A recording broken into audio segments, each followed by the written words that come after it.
Good morning, it's Leah and Travis here doing our Thursday morning update. Welcome. Thanks, Leah. How are you? I'm really good. And yourself? Good, thank you. Now, we are talking today about when clients are putting in offers, where they need to aim for. Because Trav, tell us, you've sold 12 houses already this month. Yep. Tell me about where you marketed them, where you sold them. Yeah, interesting question. So as we've been saying in the last few updates, you know, it is a strong seller's market, lack of stock.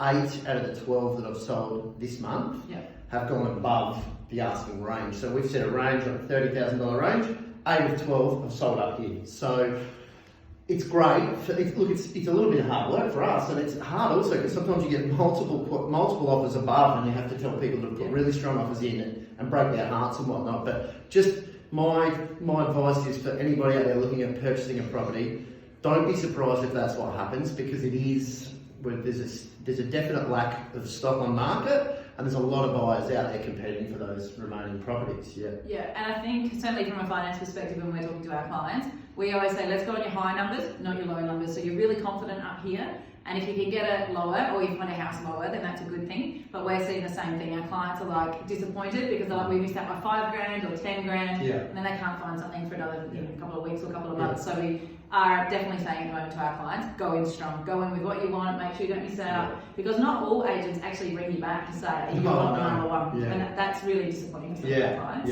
How do you manage that normally? No, I'm really clear. I say put your offer in, and I'll come back to you before a decision's made. And I can't disclose what another offer is, but I can at least give somebody an opportunity before we make the decision. And that's the feedback I get from a lot of buyers is even if they miss it, a lot of them will say thank you because at least we knew where we stood with you. The other thing is like if you get to an open inspection, especially a first open, and there's 100 people there, it's going to be one that goes like that. But there are still some properties that I have that we aren't teaming with offers. So I guess you've got to pick your mark, but understand the signals. If you get to an open and you can't get a park on the street, it's probably going to go big. Go hard. And I know you certainly had that feedback. I think you had one last month, you had 30 or 40 offers, and you were like, oh my gosh, I'm going to call all these people. So, but we still did. That's the thing. So I think, as a basic rule of thumb, long gone are the days when you come in below market and you're going to get a steal. So our clients that try and do that, they think, oh, I'm going to try and get a bargain, and then they're knocked out of the water. Then they're disappointed for months. So know your numbers, come in strong. If there is a price range of between 5 and 550, let's work off 550.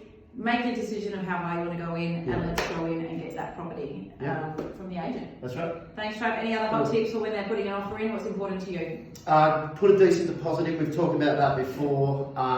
If you've got flexibility around settlement, let that be known, and also give us your broker's details. Because like a lot of times, if Leah's working for Leah won't disclose their personal information, but at least if Leah says no, I'm confident that what they've offered, we will get across the line. That adds to the weight if they're putting in subject to finance. Yeah, and we've certainly found that. We've had 2 clients actually in the last sort of 6 weeks say that they're confident because the agent knew Blackfish. They got the deal done because of that confidence. So we always tell our clients, put an offer in subject to finance. We've got a template that we actually send out to our clients.